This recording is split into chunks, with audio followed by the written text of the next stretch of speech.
Welcome to another episode of the A-List Music Club. I am your host, the Game Changer, Wes Troop. And with me, as always, are Dominic and John. How's it going tonight, guys? Good. Oh, I don't know if I can do this. My ears hurt too bad. Well, this, in case you haven't joined us before for this show, it is the show where each week one of us picks a different album, CD, playlist, whatever, and the others check it out. And this time I let the random number generator pick my pick. Don't So do we that can again. thank that. Now, if you're a Talking Heads fan, Tune out. you're probably Just- gonna want to just stop leave. right now. Be gentle to us. That's all I'm gonna say.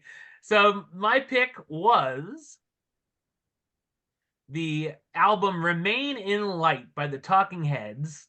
It was their fourth studio album, and it came out October 8th, 1980. You want me to start? Yeah. Where do I begin?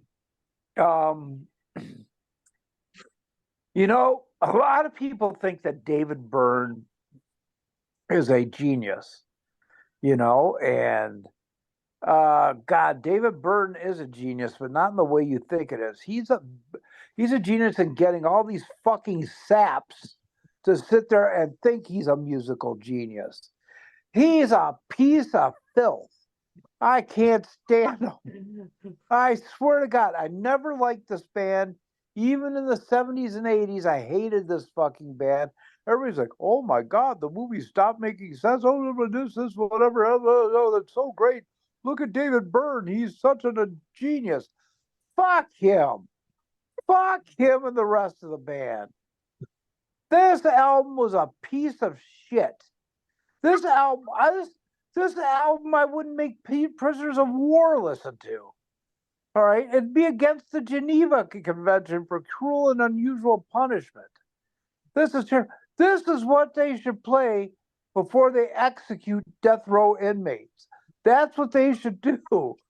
Oh my God, what a piece of horseshit. I swear to God. And all these people, oh, you don't understand the music. Yeah, I understand the music is shit. I think it sounds like they went into a fifth grade class and gave a bunch of instruments to kids, just said, okay, write a song. Terrible. That's my feelings. Yeah. I'm not a big Talking Heads fan. I have a greatest hits, and that is all I need for Oh this. God. The singles that I hear on the radio. That's all I need. I never dove into their catalog for this reason, because I had heard Exactly. that you've really got to be. They're like an all or nothing band. Either you buy wholesale, you're into it, or you're not gonna like it. And I'm not liking it. Yeah. I've listened to this thing twice last week and then today, Oh and I can wow. only remember once in a lifetime. It's the only song I can remember how it goes. The rest of them, I don't have a clue. They don't Yeah. say the title, they're just rambling songs that go nowhere. There's like no choruses, there's nothing to latch onto that's catchy. Some of these songs are just like I think he was falling asleep while he was singing. At Well, least I was falling John, asleep. you don't understand. He's an artiste. You know, he's so much a levels above us in geniusness. Yeah, Fuck him. it's way over my head then. And I don't get how they're supposed to be a new wave punk rock band because I didn't hear anything sound like any of that shit. A little new wave, I think, but Uh, punk and rock now. Not rock at all. Poor No. Adrian Belew, they bring him in for guitar. He's probably like, "What is this shit?" Oh man, it's almost unlistenable. I know this is supposed to be their one of their masterpieces. It's their magnum opus. It's on lots of Mhm. greatest albums of all time lists. Critics always love this band. I don't get it. I don't get it. I'm just gonna stick to the greatest hits, the songs I know, and that's it. Why This torture is yourself? I wouldn't. I tell you what, Wesley, when we're driving and the Talking Heads come on, what do I do? Go hell no and turn it. Yeah. and even the only song I knew was Once in a Lifetime. Even that, I have a clue what that song's about. He just blurts out words. Like, what's this song about? It's nothing. This is not my beautiful house. This is not my beautiful wife. Like, what is this? I was reading here, it says that he had writer's block, so he just went stream of consciousness. He just hit record and just started singing, talking, whatever, and that's it. Yeah. That explains a lot. But some of these, like, what are these songs? Like, I would listen to it as soon as it ended. I'm like, I already forgot how that song went. It was 7 minutes long, but I forgot. Gosh, that last song was it the winding whatever? Whew, that was brutal. The the overload. What was that? It was an overload of something. I didn't even make it through the album. I got through 4 songs, and I had to run to the bathroom and puke. Yeah, I did. It gave me the shits and the pukes at the same time. Are So these if you have titles? to go to the bathroom, maybe you don't want to give this a listen. Like, are these titles supposed to not mean anything to the song, or do they mean something that I just don't understand? He's just a pretentious fuck, is what he Like, is. born under punches, the heat goes on. What does that even mean? I don't know. The great curve, houses in motion. What is he talking about? I don't get it. I do not get it. This band was always like that for me, even as a kid. I hated him. Like, I like burning down the house, but didn't make me want to buy the album. Yeah. Yeah. I'm No, sorry. I I don't hate get it. all I hate all Talking Heads. Everything. There's not a song that I like. The only one I could possibly stand sometimes is Psycho Killer.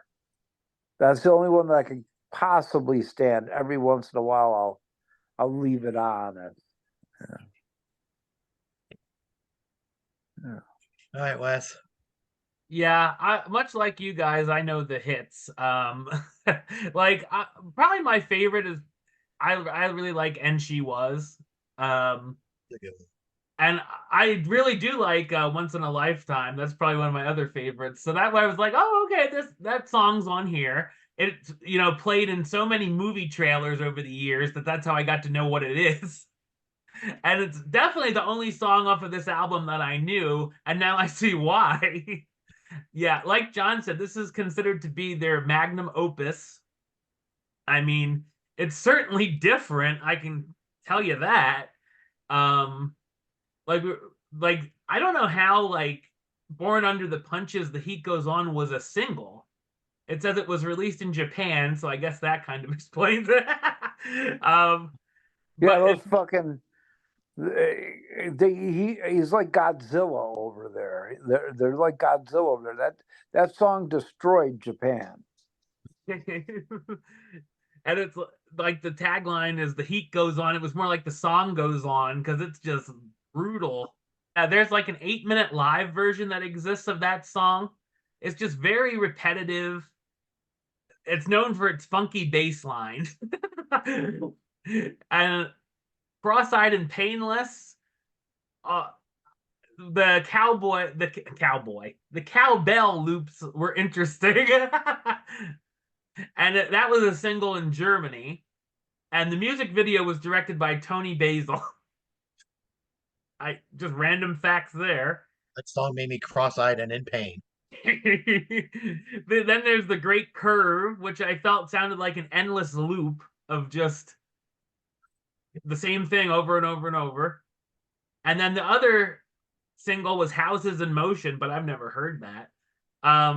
I have written I like the solo by the bumblebee in the middle of the song because it sounded like a bee buzzing.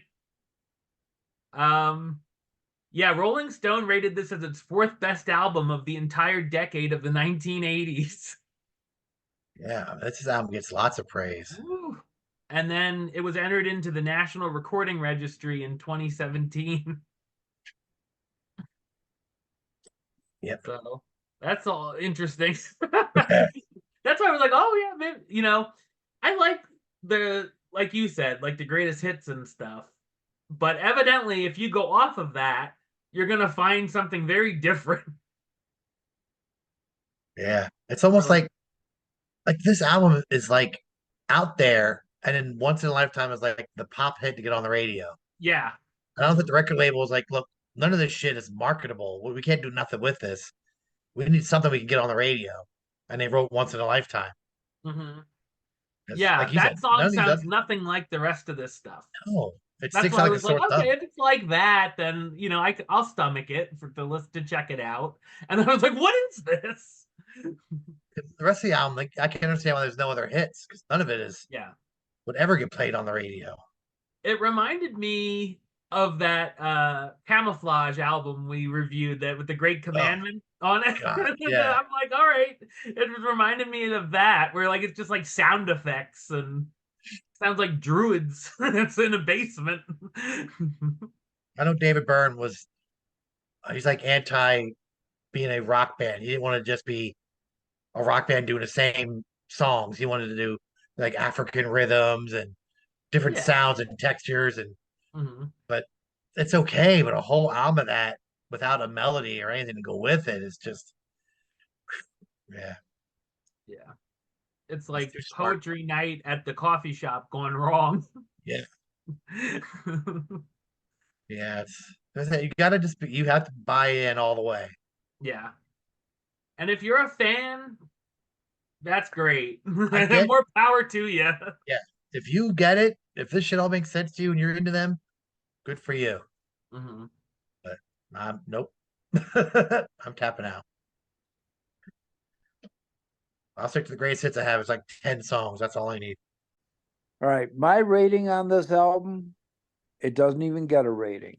It's a zero. It's an absolute zero. There's nothing even remotely redeeming about this album at all. And David Byrne should go fuck himself. Yeah, what would be your rating for this? I must say, if you take once in a lifetime off this thing, I'm probably a zero with Dominic. I agree. Once in Hmm. a lifetime keeps his head above water, keeps this thing afloat. Oh, and I like what they're trying to do, like I said, with the different textures Yeah. and sounds and rhythms. So it's not a straight up same four chord rock music, but not done well or commercially. Yeah, it's probably a three. And two and a half of that is once in a lifetime. I think I'll agree with you on that and give it a 3 myself. Yeah. It was a rough sit. Oh, It was funny because like I saw your text and I'm like, is it really that bad? Because I hadn't listened to it yet. I listened to it literally a few hours ago, and I can't tell you anything other than that. no, I Like it's in one ear and out the other, and like we said, you listen to 6 minutes of it, and I can't tell you how that went, even though it was the same thing over and over and over. how does a great curve go? Nope. It's No like me. clue. There's nothing to sing along to. There's nothing to Mhm. there's no earworms. There's nothing. No, it's just, oh. And you can't even like because they don't say the titles, you don't even know what song is what if you're not paying attention. Yeah, you can't be like cover the title and be like, okay, what was that? What do you think that song was called? Who knows? Yeah. Other than once in a Bullshit's lifetime. still Friday. You're right. I mean, like I said, that last song is just I almost fell asleep and I was driving and overload. It's Yeah, like a maybe minute don't of listen to this while you're driving if you're tired. This well, album. overload, like a minute of it is just nothing. It's like silence. I thought my phone wasn't working. Yeah, I had to check my computer because I was It just listening to it on my the clock laptop. is going. I'm like, I don't hear any music. I turned the Yeah. volume up. I'm like, what? And then it's just him like, I'm like, what is this? I swear he fell asleep middle of that song. He just recorded himself sleeping at night and said, "Oh, well, let's use this." Oh, Oh man. Well, yeah, that is our review of Talking Heads. I'm sure the comment section will love us for that one. yeah. So John, it's your turn to pick next. What do you have in store for us? I'm gonna pick Talking Heads. No, Yeah, we're gonna listen to their fifth album. the whole discography. We're gonna do the soundtrack to Stop Making Sense for Yeah.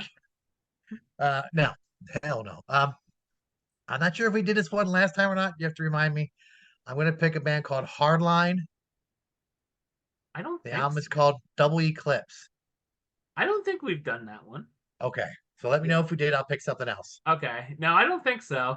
I don't remember it. It's from like 1992. It's more hard rock, Mhm. way better than this shit. All right. Well, you want to talk a little bit about the wrestling podcast? Yeah, we like wrestling podcast. It's a weekly podcast and YouTube show. We're on iTunes, Spotify, wherever you find podcasts. We're on Instagram, Facebook, Twitter, X, whatever it's called, TikTok, YouTube. We have merchandise available on our Facebook. We do a lot of local wrestling shows. Come out and see us. Uh, we like wrestling podcast. And of course, for me, you can subscribe right here on YouTube, youtube.com/westside of 515. Like the show on Facebook, facebook.com/westtrueplaylist. And of course, you can follow me on X, Instagram, and Letterboxd at Wes A List. Until next time, Troop out.